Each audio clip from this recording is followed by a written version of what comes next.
Hi everyone. Today we're going to begin to read the short story Harrison Bergeron, and we will finish on Friday. Monday I asked you to, one, take a look at the vocabulary terms that we're going to encounter in the short story, and two, I wanted you to take a look at the PowerPoint presentation that gave you some characteristics of dystopian literature. In that PowerPoint, they discuss some of the characteristics that are prone to dystopian societies. Some of those include government control, the loss of individualism. There's a lot of technology, and technology takes control over people's lives, or it helps the government oversee the lives of its citizens. So dystopian societies are created as a result of the desire for a utopia, a perfect state. And in trying to achieve that, we lose control of who we are. So in this short story, I want us to take a look at some of the characters and see how they conform to what the government wants for them, and if there is anybody who tries to rise up and change things. So our aim for today is, how does the government's restrictive nature create conformity? Again, that word means that you're okay, that you're conforming to what's being given or what's being said or what is being done.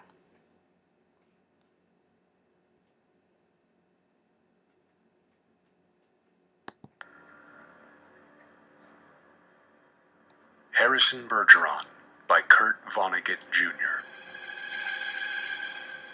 The year was 2081, and everybody was finally equal.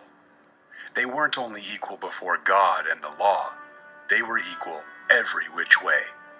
Nobody was smarter than anybody else. Nobody was better looking than anybody else.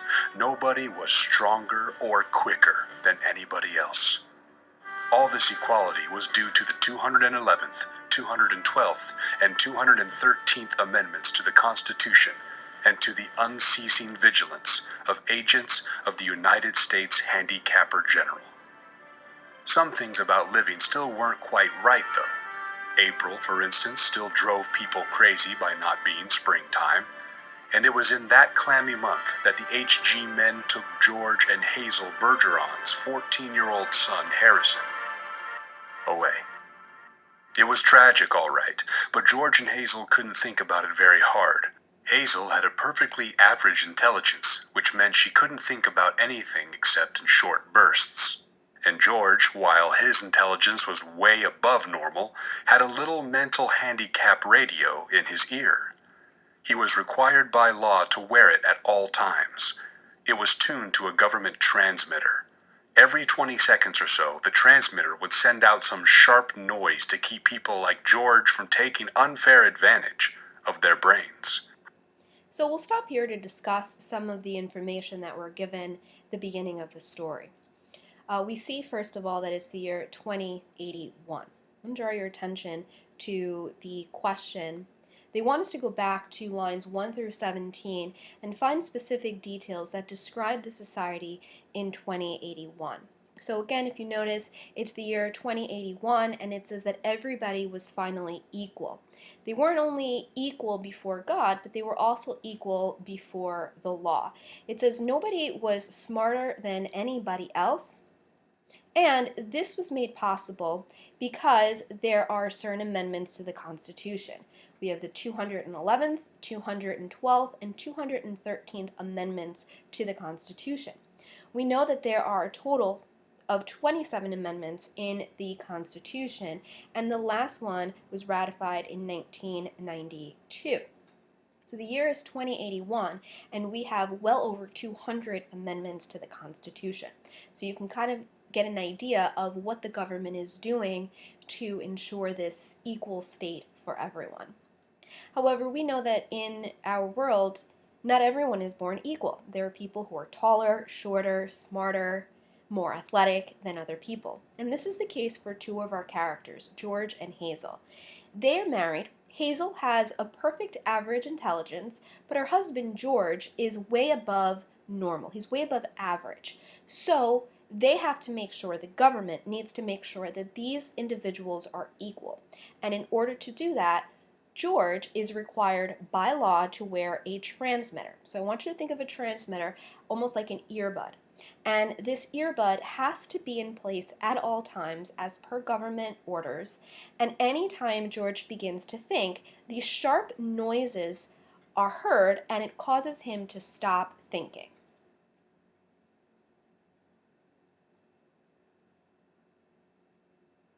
I'm going to continue with the story. George and Hazel were watching television. There were tears on Hazel's cheeks, but she'd forgotten for the moment what they were about. On the television screen were ballerinas. A buzzer sounded in George's head. His thoughts fled in panic like bandits from a burglar alarm. "That was a real pretty dance, that dance they just did," said Hazel. Huh? Said George. "That dance, it was nice," said Hazel. Yep, said George. He tried to think a little about the ballerinas. They weren't really very good, no better than any else would have been anyway. They were burdened with sash weights and bags of birdshot, and their faces were masked so that no one, seeing a free and graceful gesture or a pretty face, would feel like something the cat drug in. George was toying with the vague notion that maybe dancers shouldn't be handicapped, but he didn't get very far with it before another noise in his ear radio scattered his thoughts. So here we see that George is beginning to think. First, on the previous page, his wife was watching these ballerinas and she thought they were doing a great job. Then George begins to think. And one of the things he says is maybe dancers shouldn't be handicapped. In other words, if you're a dancer, you have to be thinking about what your next move is going to be. You have to be keeping yourself in tune with the music, with the next step that you're going to take so that you're all in sync. However, if thinking like this is not allowed, we can then imagine what's going to happen to this dance. So George begins to think that maybe this isn't a good idea for his or for the dancers.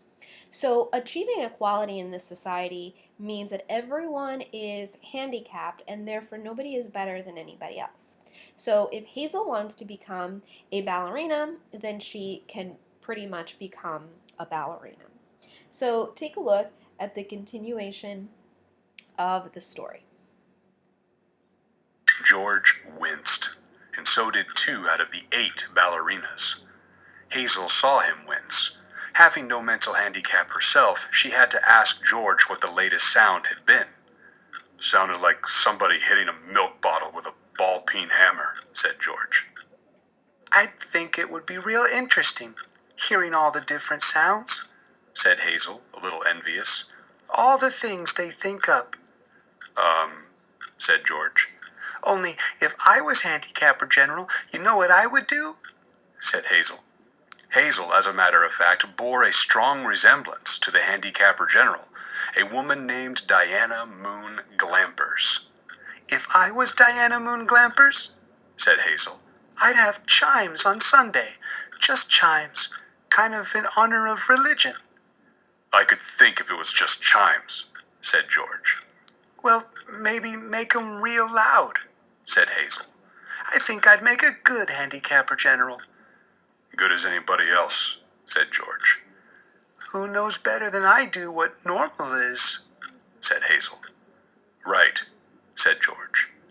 He began to think glimmeringly about his abnormal son who was now in jail, about Harrison, but a 21-gun salute in his head stopped that. So again, we see that anytime George begins to think, these transmitters go off in his head. So let's kind of draw attention to some of the information. Hazel believes that she could be a good handicapper general. These are the HG men that they mention in the story. And again, if everyone is equal, that means that Diana Moon Glampers can be Hazel and Hazel can be Diana Moon Glampers, the handicapper general. So George begins to think. He says, maybe if you were the handicapper general and you had chimes on Sunday, then maybe that noise wouldn't affect me so much. And his wife goes and she says, well, I can also make them really loud. And so George then agrees that she could be as good a handicapper general as anyone. This phrase is important, and I want us to think about what is the importance of this phrase. This idea that you are as good as anybody else contributes to the idea of conformity. So let's continue on.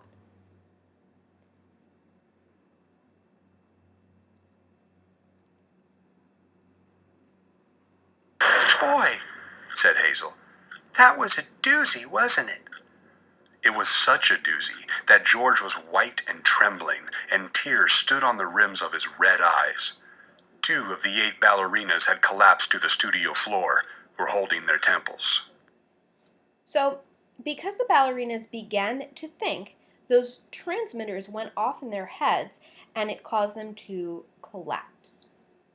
So let's take a look at the plotting conflict. Here it says that George's thoughts reveal more about the conflict between Harrison and the society. So remember that his son is in jail, and we're going to talk about on the next page why he's there. But it says, on the basis of what we've read so far, what behavior do you think might be viewed as abnormal or illegal? So we see here that anytime George begins to think, it is seen as illegal or abnormal.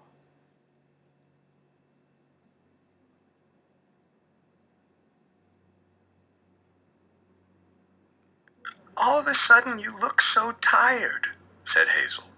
Why don't you stretch out on the sofa so you can rest your handicap bag on the pillows, honey bunch? She was referring to the 47 pounds of birdshot in a canvas bag, which was padlocked around George's neck. Go on and rest the bag for a little while, she said. I don't care if you're not equal to me for a while. George weighed the bag with his hands. I don't mind it, he said. I don't notice it anymore. It's just a part of me. You've been so tired lately, kind of wore out, said Hazel. If there was just some way we could make a little hole in the bottom of the bag and just take out a few of them lead balls, just a few. 2 years in prison and $2,000 fine for every ball I took out, said George. I don't call that a bargain. So George is carrying around this bag full of lead balls to make himself more equal to his wife, and she begins to feel sorry for him, and she says, I wish that maybe we can make this little hole at the bottom of the bag and just take a few of those lead balls out, just so that you're not weighed down. But George says that's not a good idea. If the government finds out that he's trying to make himself unequal to other people, then he has to go to jail for 2 years, and there's a $2,000 fine for every ball that he takes out of that bag. So what I want us to do is to think about the irony of this society. Remember that both George and Hazel are a married couple. They have a son who is in jail, and they're being punished because they either think more than other people or they're not as smart as other people. This is not something that we see in our society. And again, this is one of the characteristics of a dystopian society.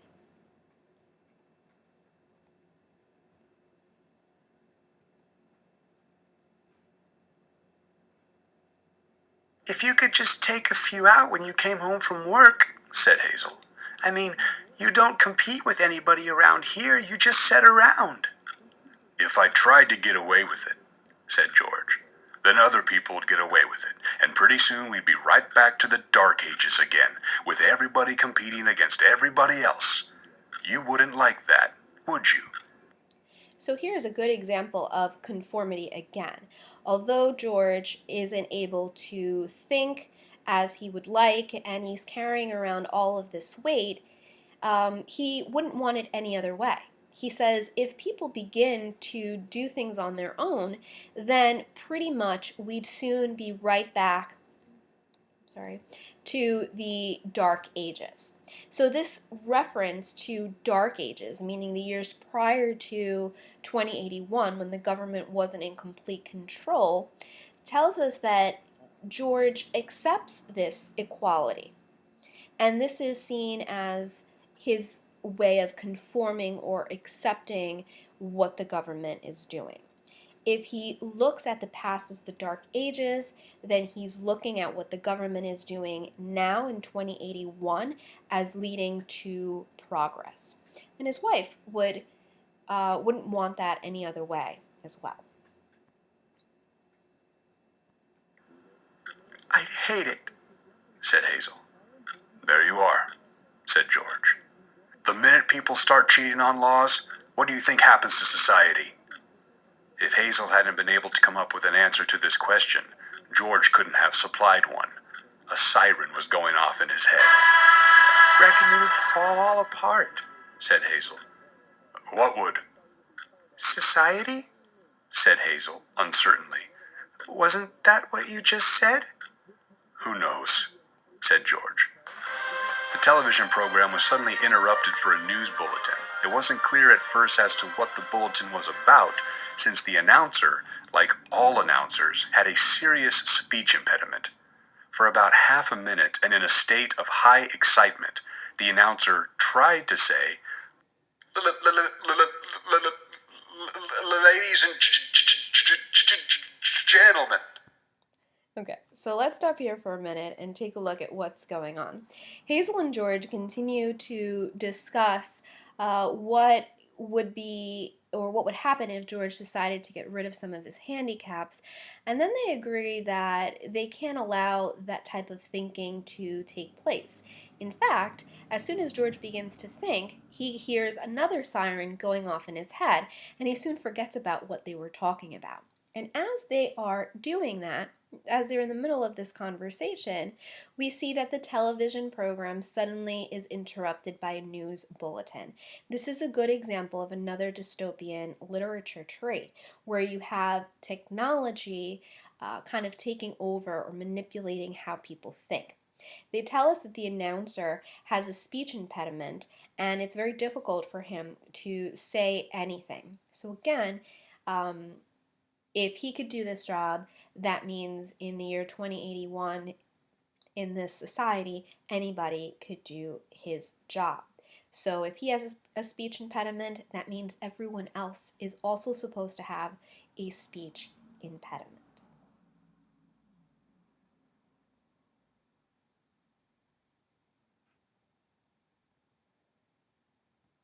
He finally gave up, handed the bulletin to a ballerina to read.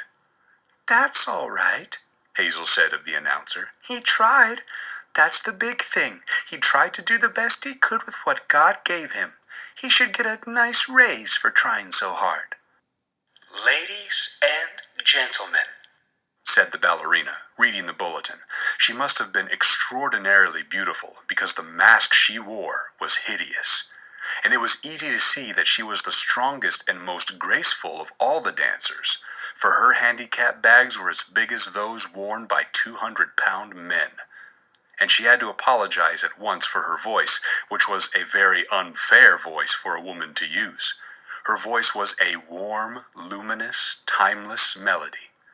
Excuse me, she said, and she began again, making her voice absolutely uncompetitive. Harrison Bergeron, age 14, she said in a grackle squawk, has just escaped from jail, where he was held on suspicion of plotting to overthrow the government. He is a genius and an athlete, is under-handicapped, and should be regarded as extremely dangerous. So now we're getting to learn a little bit about the main character, Harrison Bergeron. I'd like to take you first to this bulletin. The ballerina needs to take over because the main announcer isn't able to speak. The ballerina is a little bit above this announcer, and so she has to, one, apologize because her voice is more beautiful than the announcer's, and apparently she's also very beautiful, and therefore she has to wear a mask to cover up how pretty she is. While she is speaking, giving this announcement, she has to change her voice so that she doesn't create this unfair advantage over the main announcer or anybody else that lives in this society. So we see here that Harrison Bergeron has escaped jail. it says that he is under handicapped, and I want to just draw your attention to some of this. He's 14 years old. It says that he has escaped jail, and they suspect that he is plotting to overthrow the government. Therefore, he's not in agreement with this idea of conformity. They do say that he is a genius and an athlete. He is under handicapped. In other words, they haven't been able to place enough handicaps on him to help him become equal to, say, his mom or his dad. All of the handicaps that have been placed on him aren't enough, and he's still above average than everybody else. And because of these things, he should be regarded as extremely dangerous.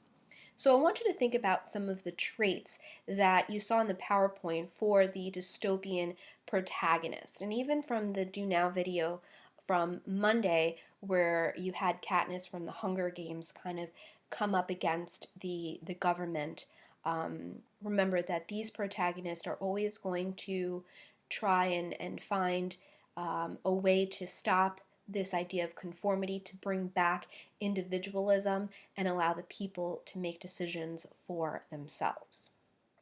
So I'm going to stop here for today. We're going to continue the story on Friday. I'm going to post the text-dependent questions that you have for this part of the short story.